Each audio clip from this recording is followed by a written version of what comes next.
আমরা প্রায়ই নতুন নতুন কন্টেন্ট ক্রিয়েটরের কাছ থেকে যেটা শুনতে পাই সেটা হচ্ছে ভিডিওতে ভিউ আসে না।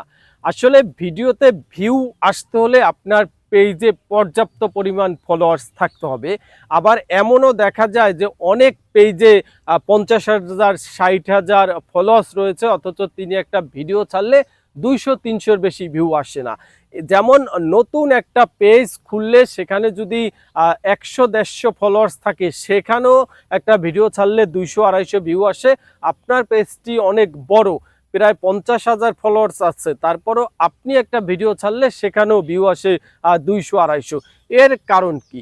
এর কারণ হচ্ছে যে কোনো কারণে, যে কোনো ভুলবশত আপনার এই পেজটি হাইড হয়ে গিয়েছে বা এই পেজে যে রিংস এঙ্গেজমেন্ট রয়েছে সেটা একেবারেই ডাউন হয়ে গিয়েছে। যে কারণে আপনার এই পেজটি আসলে নতুন করে নতুন নতুন দর্শকের কাছে পৌঁছাচ্ছে না, বা আপনার যারা ফলোয়ার্স রয়েছে তাদের কাছে আসলে ফেসবুকের অ্যালগরিদম আপনার ভিডিওগুলো তুলে ধরছে না।